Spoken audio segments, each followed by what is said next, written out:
Bendiciones, hermanos, nuevamente. Vamos a abrir nuestras Biblias al Evangelio de Jesucristo según San Marcos, el capítulo 9.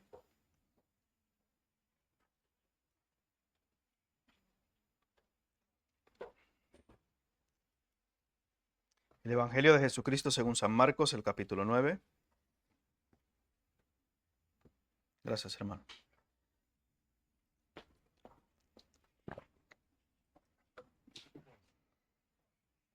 Y vamos a leer los versículos del 14 al 29. Marcos capítulo 9, versículos 14 al 29. ¿Lo tenemos? Amén. Dice la palabra de Dios. Cuando llegó a donde estaban los discípulos, vio una gran multitud alrededor de ellos y escribas que disputaban con ellos. Y enseguida toda la gente viéndole se asombró y corriendo a él le saludaron. Él les preguntó, ¿qué disputáis con ellos? Y respondiendo uno de la multitud dijo, Maestro, traje a ti mi hijo que tiene un espíritu mudo, el cual donde quiera que le toma, le sacude y echa espumarajos y cruje los dientes y se va secando, y dije a tus discípulos que lo echasen fuera y no pudieron. Y respondiendo él les dijo, Oh generación incrédula, ¿hasta cuándo he de estar con vosotros? ¿Hasta cuándo os he de soportar? Traédmelo. Y se lo trajeron, y cuando el espíritu vio a Jesús, sacudió con violencia al muchacho, quien cayendo en tierra se revolcaba echando espumarajos. Jesús preguntó al padre, ¿cuánto tiempo hace que le sucede esto? Y él dijo, desde niño. Y muchas veces le echan el fuego y en el agua para matarle. Pero si puedes hacer algo, ten misericordia de nosotros y ayúdanos.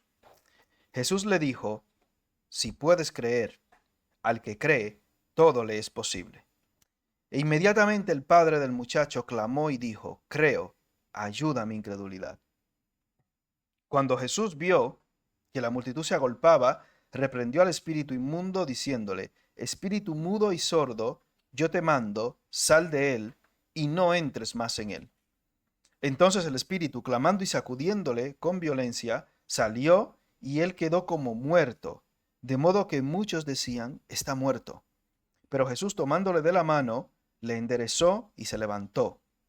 Cuando él entró en casa, sus discípulos le preguntaron aparte, ¿por qué nosotros no pudimos echarle fuera? Y les dijo, este género con nada puede salir, sino con oración y ayuno. Que el Señor nos bendiga esta mañana, tarde, con su palabra.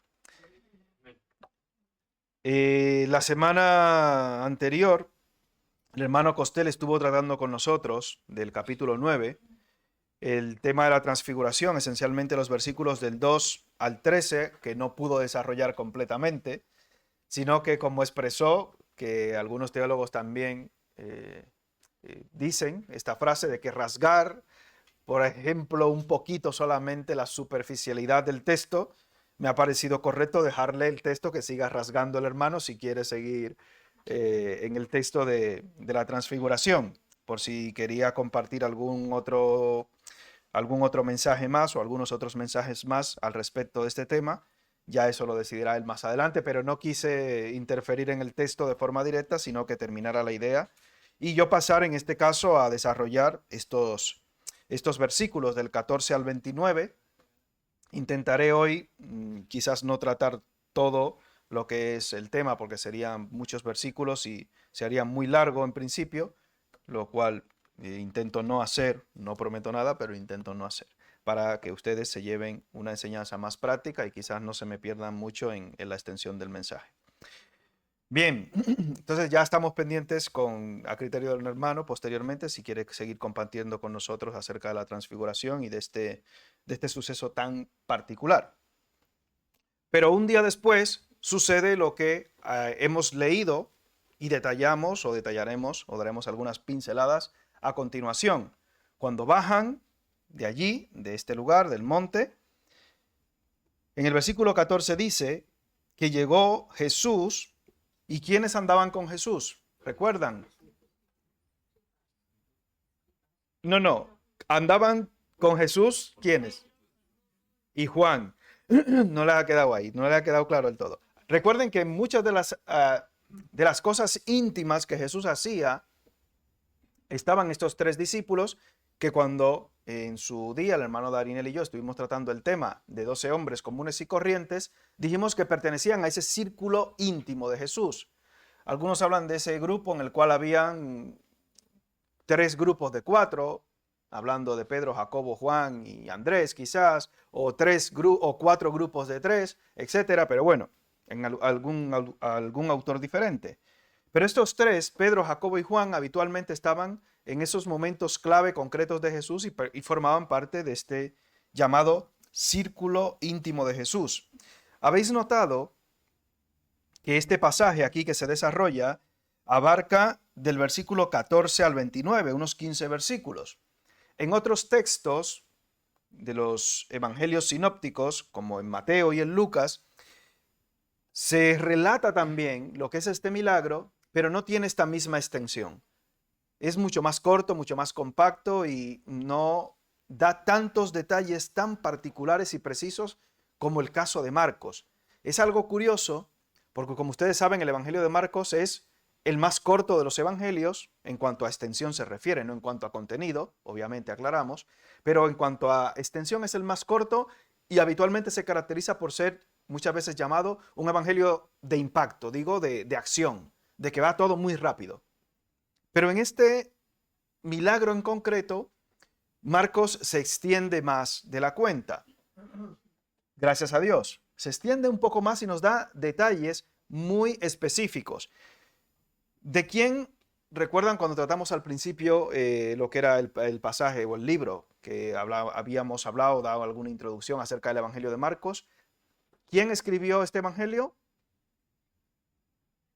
¿Cómo se llama? Marcos. Bien. Y según la tradición, ¿de quién recibió lo que eran los datos concretos y todo este Evangelio? Del apóstol Pedro. ¿Estaba Pedro en el desarrollo de lo que había sucedido con el muchacho? ¿Dónde estaba Pedro? Estaba con Jesús. O sea que todos estos detalles concretos tan explícitos, cabe la posibilidad, una de dos, o que Juan Marcos estuviera ahí dentro del grupo y había visto todo esto de una manera muy concreta, o que Pedro, cuando pidiera detalles de esto, había sido marcado también, aparte de él, por estos detalles tan específicos y tan vívidos que vemos aquí, porque un espíritu sordo y mudo, dice, ¿cómo le hablo a un espíritu mudo? ¿A un demonio mudo? ¿O a un demonio sordo? O sea, ya hablar con un sordo es complicado. Bueno, la hermana Rebeca, que estudia la lengua de signos, ¿se dice lengua o lenguaje o cómo? Que ya no sé. Claro, no sé si yo tenía un tío mudo y sordo y yo me entendía con él. Y decía, pues claro, te entiendes con cualquiera, así, el baño, hombre, lo entiendes. Pero el resto de cosas que se tienen que estudiar, pues no las entiendo. Y yo no sabía eso, que en cada idioma hay un lenguaje concreto de signos. El lenguaje de signos en China no es lo mismo que en España, como no es lo mismo que en otros países. Entonces ya digo, bueno, si aprender inglés es una odisea o aprender francés u otro idioma, mucho mérito tienen los hermanos que ya hablan otro idioma de entrada. No sé si Félix hablará quechua o no. ¿Tú hablas quechua? ¿No? Bueno, ¿tú, Josefa, sí? Tampoco. Ustedes no. Ustedes solo hablan inglés, igual que Angie. Bueno, Angie habla valenciano y catalán, ¿no? Di que sí, pues no te avergüences, no pasa nada. Bien, pues tenemos gente que habla otros idiomas. Gloria a Dios, perfecto. Pero imagínese usted, los discípulos se encuentran aquí en esta circunstancia tan extraña, en la cual hablan a un espíritu, a un demonio, pero es sordo. ¿Y ahora qué hacemos? Jesús, en el manual no venía esto. En medicina, cuando te ves con unos síntomas muy extraños, dice, bueno, esta no me la sé. Sencillo, ponle un suero y que se acueste. Que Dios lo ampare. Baja Jesús con sus discípulos, pero había 9 discípulos que se habían quedado en este lugar. Y yo leyendo y meditando un poquito en esto, pensaba, cuando los discípulos estaban en un sitio, habitualmente quienes se presentaban, como vemos aquí en este pasaje, como en otras ocasiones más, Los escribas, pero también aparte de esto, en el versículo 14, ¿quién? Una gran multitud, constantemente. Y yo confieso que si hubiera estado por ahí en esa época, yo hubiera formado quizás parte de esa gran multitud. De decir, ¿dónde está Jesús? Vamos para allá, aunque sea a ver qué se nos pega, si nos caen panes, peces hoy o algún milagro. Oye, todos tenemos ese espíritu de curiosidad. Supongo que alguno de ustedes quizá hubiera sido de los discípulos muy fieles, pero yo quizá era un poco menos fiel. Pero bueno, quién sabe, Dios hace milagros. Y mira, aquí estamos. Llegó esta gran multitud y estoy seguro que los 9 discípulos que se quedaron no se habían levantado por voluntad propia en ese momento. Donde ellos sabían que estaban los discípulos, allí iban las multitudes. Y habitualmente, ¿a qué iban las multitudes? ¿A llevarles regalos, a llevarles cosas, a tratarles bien? ¿Cuál era el objetivo de las multitudes cuando iban a Jesús o a los discípulos? No era llevar, sino demandar, reclamar, pedir. Imagínese usted tiene un hijo, 2 hijos, 3 hijos, los que sean. Y el hijo, mamá, tengo hambre. Ahora en vacaciones, mamá, tengo esto. Papá, dice, madre mía, los niños. Imagínense todas estas multitudes, cada uno reclamando, demandando y pidiendo lo suyo, su milagro. Algunos de una manera normal o decente y otros, como ustedes saben, se tiraban encima. Los discípulos quizás querían dormir ese día hasta las 9 de la mañana, por decir un ejemplo.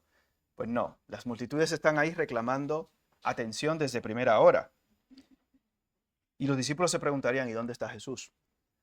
No encontramos datos directos de que a esos 9 Jesús les dijera que iba a hacer algo tan extraordinario con estos 3. Y yo pensando en estos 9 discípulos, quizás yo viendo, si yo hubiera formado parte de ellos, diría, ¿y dónde está Jesús? Se fue a hacer una pijamada y amanecieron por allí y a mí no me llevaron. Y quizás hubiera sentido celos, yo también, oye, yo me hubiera sentido mal. Jesús se fue por allí con los 3 favoritos y a mí me ha dejado con esta multitud y este lío aquí. Y los escribas y fariseos, cuando iban a confrontar a los discípulos y veían que no estaba Jesús, pues ahora nos crecemos. Y en una de las traducciones no dice solo que disputaban con ellos, versículo 14, sino que se burlaban. Imagínese usted a los 9 discípulos, viene uno de ellos, ¿dónde está el espíritu? Para ellos era algo normal estar tratando con demonios y espíritus inmundos y que les hablaran y que fueran sanados, etc. Pero este que es sordo y mudo, venga, lo saco. Viene Tomás, el incrédulo, y vamos a sacar este demonio. No dice exactamente si era con imposición de manos o cómo o tal. Lo habrán intentado de múltiples maneras, uno por uno, luego todos juntos, etcétera, etcétera.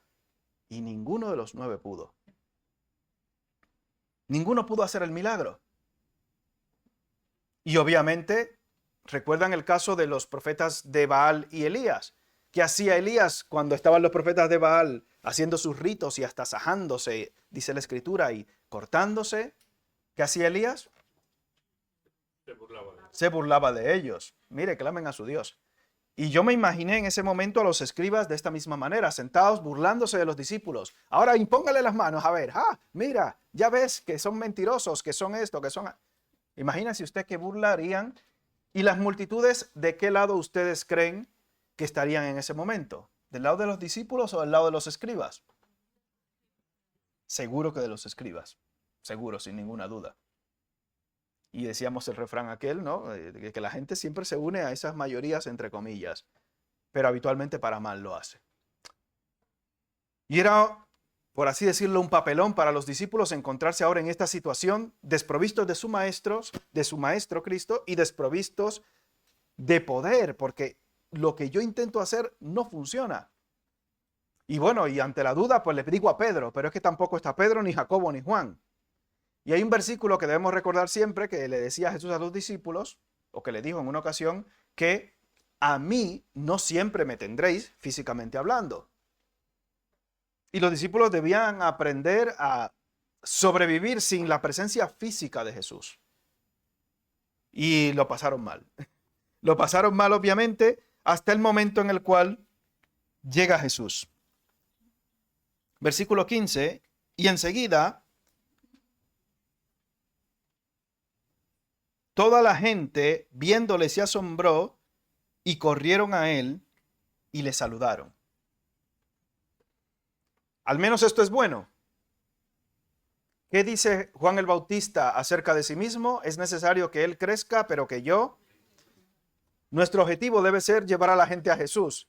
En este caso, la gente se fueron corriendo obviamente a Jesús, pero por la decepción que recibieron de los discípulos. Habitualmente las decepciones que nosotros causamos como humanos, en cuanto al Evangelio se refiere, no suele llevar a las multitudes a Cristo, sino que esas multitudes, entre comillas, se apartan. Pero aquí vemos, por lo menos en la multitud, una actitud correcta en ese sentido. Que al ser decepcionados por los discípulos dijeron, vamos a Jesús. No dice que fueron a Pedro, ni a Jacobo, ni a Juan, sino a quién. Fueron a Jesús. Ahora, vamos a ver más adelante con las multitudes. Aún así, ¿creyeron todos en Jesús? No. En una primera instancia, ellos van a Jesús. ¿Qué motivación les trae?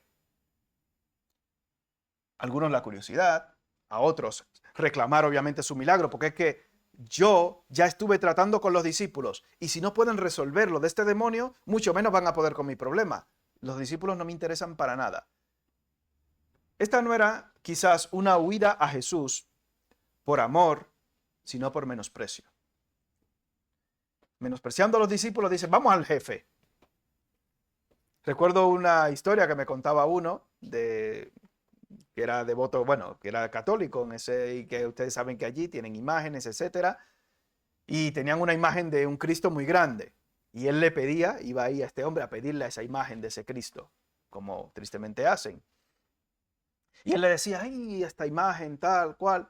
Y luego quitaron la imagen de Cristo y pusieron, cuando llegó el tiempo de Navidad, la imagen del bebé, de Jesús bebé que ponen. Y cuando va este supuesto devoto allí a orar, dice, ¿y este niño que me han puesto aquí? Dice, pónganme la imagen del Padre, que el niño a mí no me vale para la petición que tengo. Es un chiste malo, pero bueno, ya.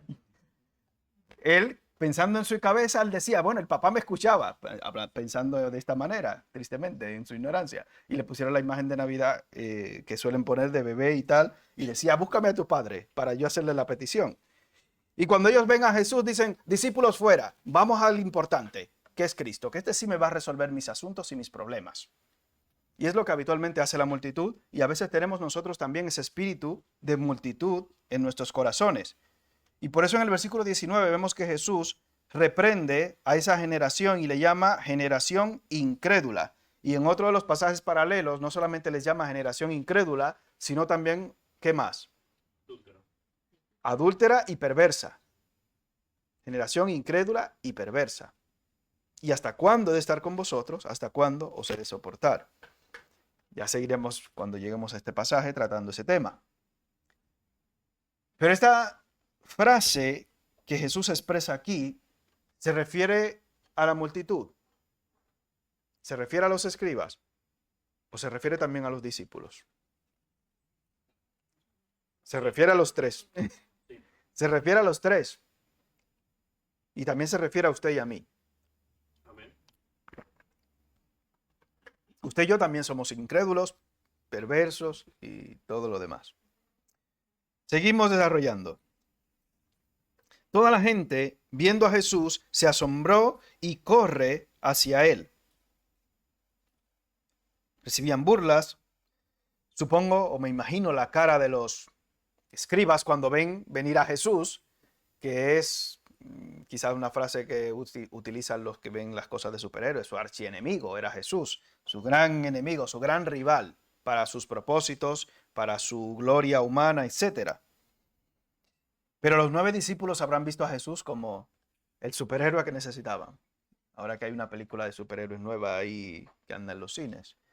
El superhéroe que ellos necesitaban era Jesús y por fin vino Jesús ya. Algunos lo habrán recibido de esta manera, obviamente, como el que va a resolver la situación y aclarar esto, a ver qué pasa. Yo quiero creer y pienso que los discípulos no tenían ninguna duda de que Jesús iba a resolver el problema, aunque ellos no pudieron. Yo no tengo duda de ello. Pero seguro, como dice la Escritura, había alguno que tenía las suyas, tenía sus dudas. Nosotros también tenemos multitudes a nuestro alrededor y tratamos hace unos días el pasaje de Hebreos 12:1 diciendo que tenemos en derredor nuestro una gran nube de ¿qué? Como tenían los discípulos. Pero que esas multitudes no te van a tender una alfombra roja, ni una alfombra azul, para los que quieran, ni una alfombra verde, ni una alfombra morada, ni púrpura, ni nada por el estilo. Sino que esas multitudes tienen el propósito de estar pendientes de ti y no para bien, habitualmente. Y eso también pasaba aquí con Jesús y con los discípulos. Estaban muy pendientes de ellos. Y esta multitud que también les rodeaba, a ellos, el mismo Jesús les dice, cuando habla de los escribas, ¿qué disputáis con ellos? Si vamos, por ejemplo, a Mateo 7:6,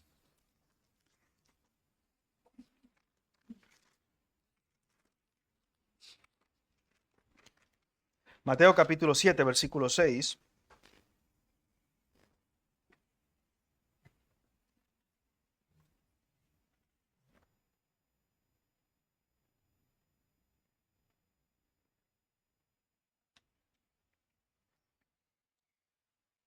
Jesús dice, no deis lo santo a quienes, ni echéis vuestras perlas delante de los cerdos, no sea que las pisoteen y se vuelvan y os despedacen. En Proverbios también dice la Escritura en más de una ocasión que no pierdas el tiempo con el escarnecedor.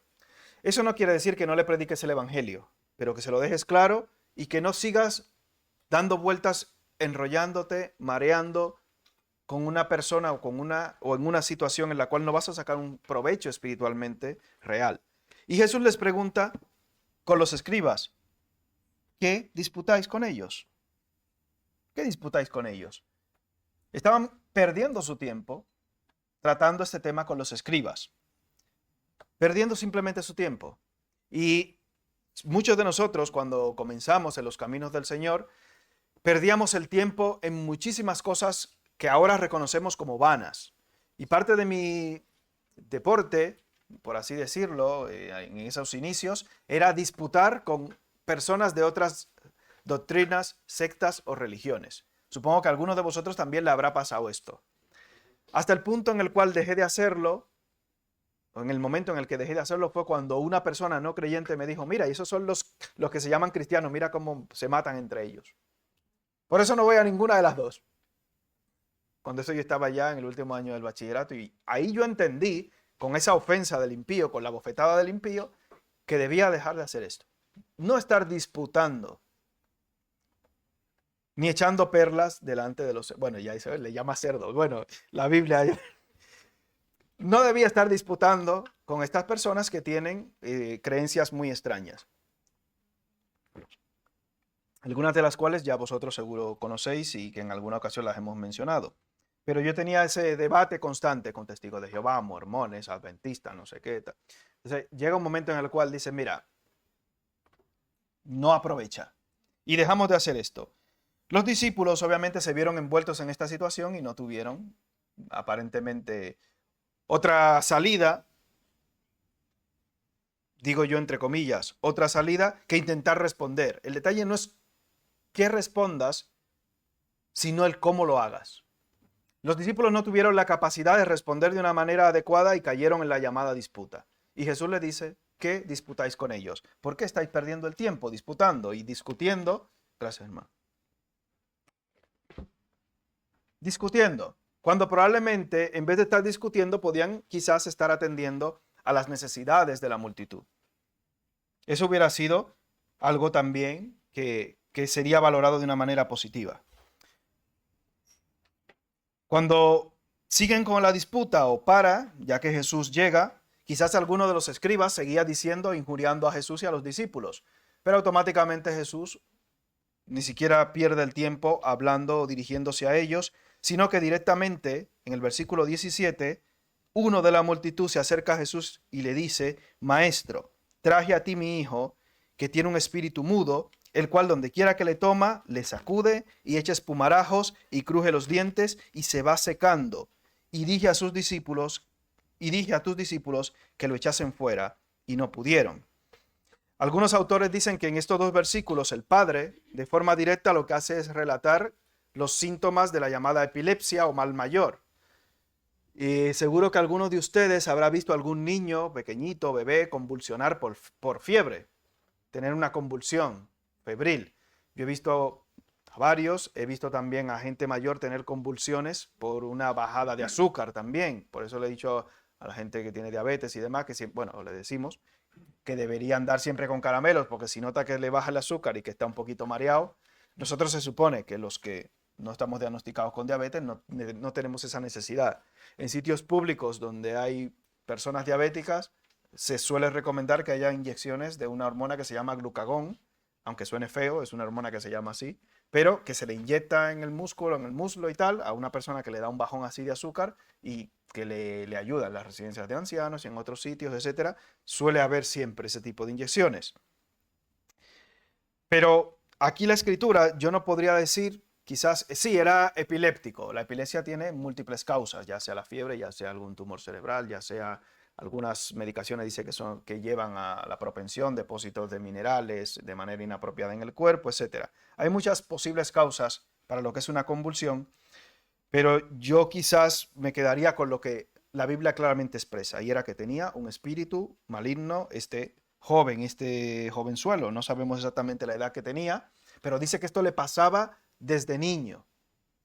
Y había algo que preocupaba al padre, y es, aparte de que le tiraban el fuego en el agua con el propósito de matarle, obviamente, que se iba secando, crujía los dientes. O sea, si vemos aquí lo que es esta descripción, solamente pensar a un hijo ver a un hijo nuestro en estas circunstancias, recuerdo una madre que ahora mismo no está en la iglesia, pero que me llamó llorando así, de que su hijo estaba teniendo una convulsión, que qué hacía.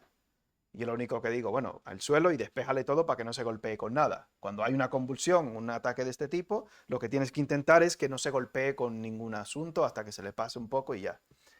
Si es por fiebre, pues al niño hay que echarle agua, darle sus medicinas, etcétera, etcétera. Y bueno, y le llevas al médico, obviamente. Me imagino en aquel tiempo cómo este padre, teniendo un hijo único, que tenga este problema. Y que constantemente, quizás no sabemos con qué frecuencia le daba, si una vez a la semana, 2 o 3 días, etcétera, se tenía que encontrar con esta circunstancia. No tiene un momento de presentación esto, por tanto dice el padre que no puedo dejarle solo. Y esto le está causando al padre un deterioro importantísimo. Y quizás una de las maneras de verlo es cómo cambia una persona, cómo se deteriora, cómo se ve demacrada una persona que tiene un hijo enfermo. Eso es así. Arréglate, pero ¿qué me voy a arreglar si tengo un hijo enfermo? ¿Recuerdan el caso de David, no? ¿Cómo estaba David cuando su hijo estaba enfermo? Hecho polvo. Y dice que cuando muere el niño, dice que no nos atrevemos. Si cuando estaba enfermo estaba así, imagínate ahora que le digamos que ha muerto. Es que no sabemos lo que va a hacer. Y los que somos padres quizás entendemos esto. El tener un hijo enfermo es algo que te deteriora y que te descontrola absolutamente. Y al padre le preocupaba que el hijo se estaba secando, se iba secando. Por allí, por nuestro sitio, se utiliza una frase que dice, mira, ese muchacho o muchacha está gordo y colorado. Y eso era un sinónimo de bienestar físico, de bienestar económico también, porque el niño está gordito y está bien rollizo, como dicen los americanos, chubby, con los buches, así, con los cachetes, cachetoncito. Eso es un sinónimo de que el niño está bien, un niño así. Hoy en día no. Ya te lo pone a dieta el médico y tiene que estar así delgadito y no, ya es diferente. Pero porque también se comen cosas que no son sanas. Pero al padre le preocupaba esto, el síndrome también, las abuelas que siempre te ven delgadito y tal, qué delgado está y le dan mucha comida. Igual a las madres que también les pasa este tipo de cosas. El padre estaba muy preocupado por esto, porque se va secando y si no se me muere de repente, se va a terminar muriendo de esa delgadez extrema que tiene porque es que no puede comer, no está bien.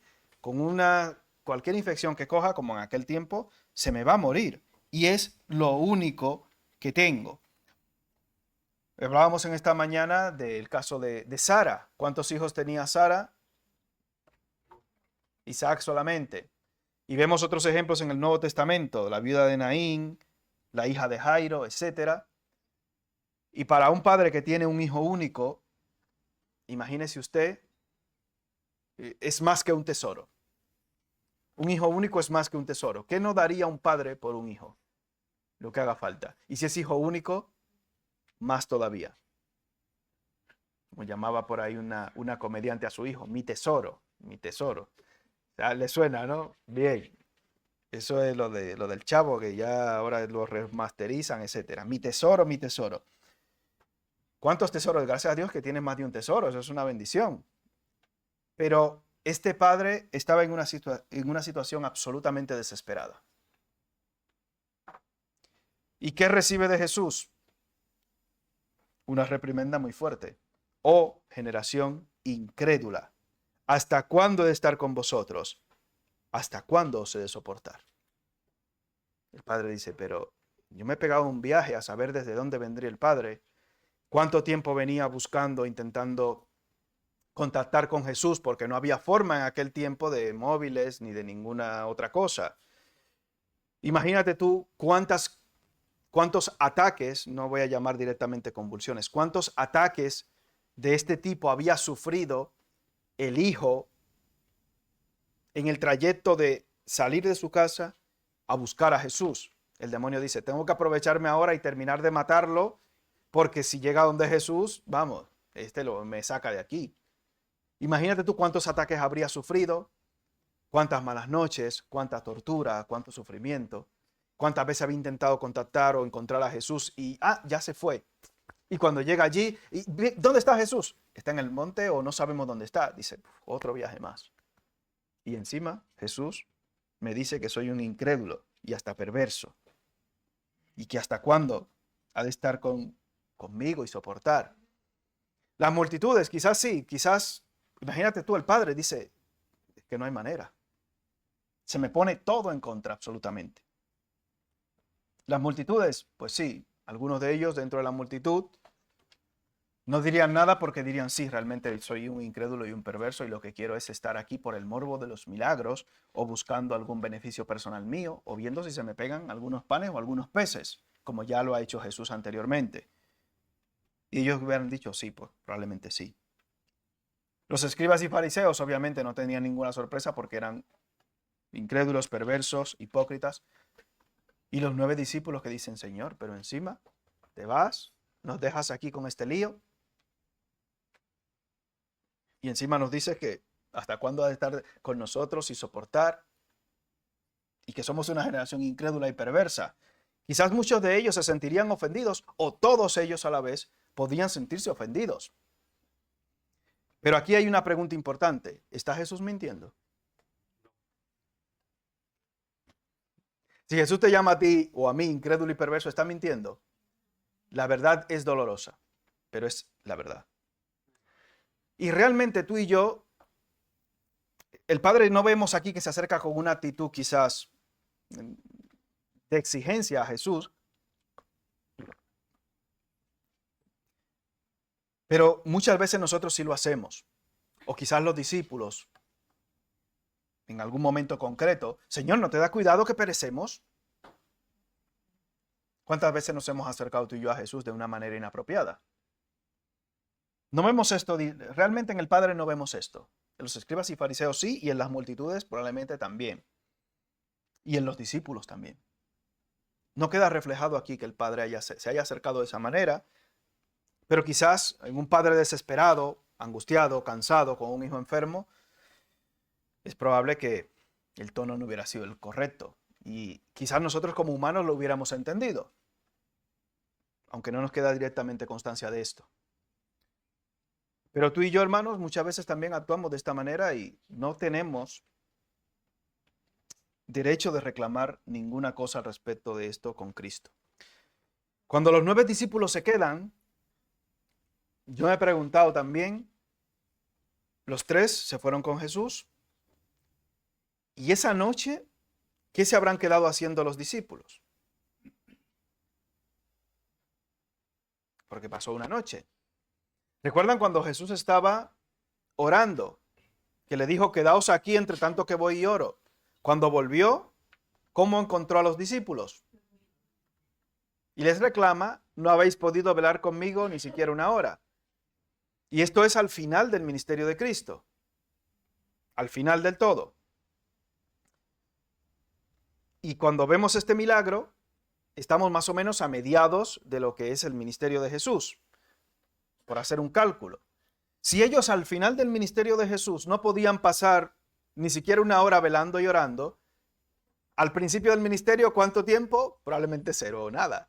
Y a mediados, ¿usted cree que iban a aguantar mucho orando? ¿Qué les dice Jesús al final? Que este género con nada puede salir, sino con oración y ayuno.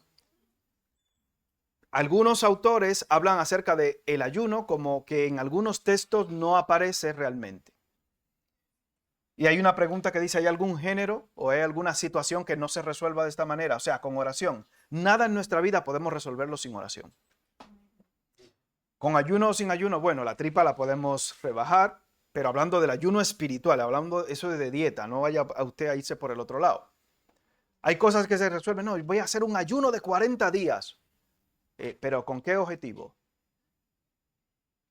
Y encontramos ahí entonces el problema del objetivo que hay detrás de ese supuesto ayuno.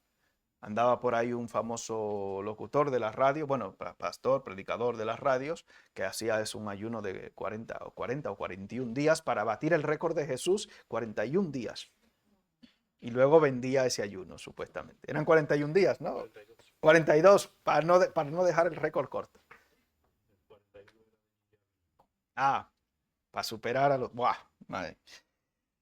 Se imagínese usted, ¿qué se habrán pasado los discípulos haciendo esa noche? Durmiendo. ¿Usted y yo hubiéramos hecho algo diferente? Yo creo que no. Yo creo que hubiéramos pasado... Imagínese usted, como decía, es que no le dejaban descansar casi nunca. Entonces Jesús le hace también una reprimenda a los discípulos porque esa respuesta es luego en privado a los discípulos. Y cuando habla de género, no habla de una clasificación de demonios, que yo he visto por ahí unas supuestas clasificaciones. A la Biblia no veo clasificaciones de eso, no veo, que ya trataremos posteriormente, sino que ese tipo de seres o de circunstancias se resuelven de esta manera, en oración. En oración, porque separados de mí, dice Jesús, que nada podéis hacer. Escuchaba una entrevista, creo que de Entendiendo los Tiempos, que hablaban con Miguel Núñez y le preguntaban eso, o no recuerdo si fue en una predicación, que él decía que probablemente ningún creyente, ninguno, tendría la autoridad moral para decir que está contento con su vida de oración. Ninguno. Yo supongo que ninguno de los que estamos aquí. Tampoco. Estoy seguro que no oramos ni lo suficiente en frecuencia, ni lo suficiente en oración. Seguro. Y en un instituto bíblico estaban haciendo una graduación y salió ese tema y hablaban del ejemplo de Daniel, que oraba 3 veces al día, y un joven allí que invitaron, no voy a señalar el nombre ni nada, no, aquí no ha pasado, no fue ningún joven de aquí, pero dijo que él oraba más que Daniel porque él oraba 4 veces al día. Y lo hicieron pasar al frente, dijeron, wow, este ora más que Daniel 4 veces al día, y cuando lo suben al frente, él dice, sí, 4 veces al día, desayuno, merienda, comida y cena. No nos referimos a ese tipo de oración, que bueno, por lo menos oraba por los alimentos, hay algunos que ni siquiera eso. Daniel no oraba solamente por los alimentos, él oraba y se ponía con Dios a orar directamente, de manera intencional. Entiendo que en el ajetreo de vida que vivimos muchas veces no nos detenemos realmente a orar ni a meditar en lo que leemos o en el devocional que supuestamente tenemos. Y eso también es fallo nuestro. Eso también es fallo nuestro. Y por eso yo estoy plenamente convencido que con toda autoridad y potestad, Jesús no solamente a esa generación le puede llamar incrédula y perversa y que hasta cuándo he de estar con vosotros y os he de soportar, sino que también a nosotros. Y que si somos sinceros no debemos sentirnos ofendidos por ello. Por tanto, Jesús no está comprometido a contestar nuestras peticiones ni a complacer nuestros deseos. Yo creo que eso lo tenemos claro. Algunos por ahí, de manera moderna, dicen que no aceptamos con un no por respuesta y lo declaramos y es así. porque hay que declarar palabra. Eso no es así, porque somos una generación incrédula, perversa, y Jesús encima tiene que soportarnos y perdonarnos constantemente nuestros pecados. ¿Qué era lo único que tú y yo merecíamos? Mira la respuesta de Jesús. Traédmelo. A pesar de eso, vemos la gracia que hablábamos, o hablaba el hermano Coster el jueves, y la misericordia de Cristo. Para contigo y conmigo, que somos incrédulos, perversos, y encima tiene que perdonarnos constantemente, y aún así Él se inclina, escucha nuestras oraciones y dice, tráemelo. Jesús podía ahí mismo decir, multitud fuera, discípulos fuera, todo el mundo fuera. Mira, se me van todos, que son muy pesados. Jesús dice en su amor, en su gracia, en su misericordia, tráemelo. Y ahí estamos también nosotros. ¿Cómo hemos recibido la gracia y la misericordia de Dios en nuestras vidas? ¿Y cómo podemos descansar en eso que Él ha hecho? ¿Y cómo podemos aprender y debemos aprender esa actitud de Cristo de, a pesar de las situaciones que muchas veces nuestros hermanos hacen, cometen, o nos dicen, o nos ofenden, etcétera, cómo aún así debemos mostrar amor y misericordia?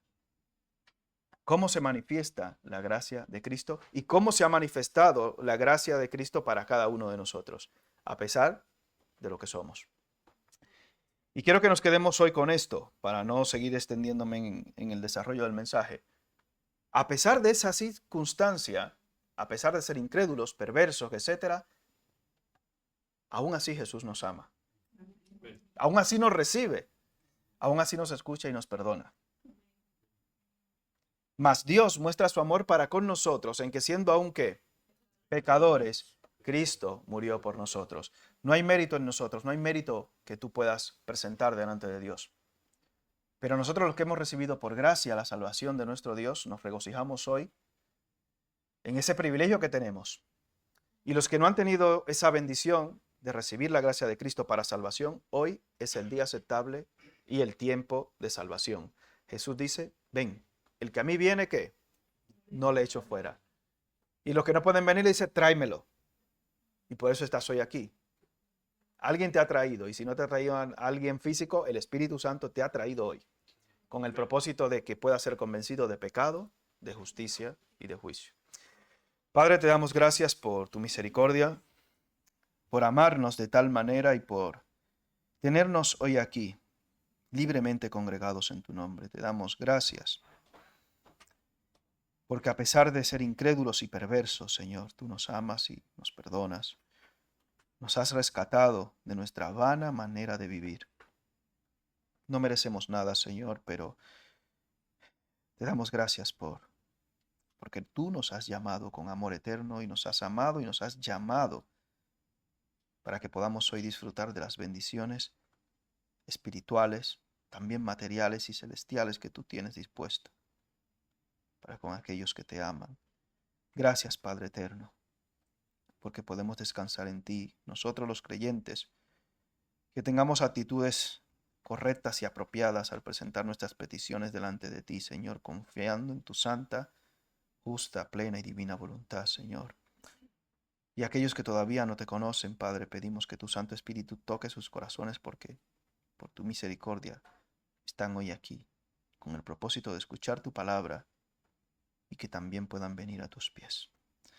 Gracias, Señor, por este tiempo. En el nombre de Jesús. Amén. Hermano Josué.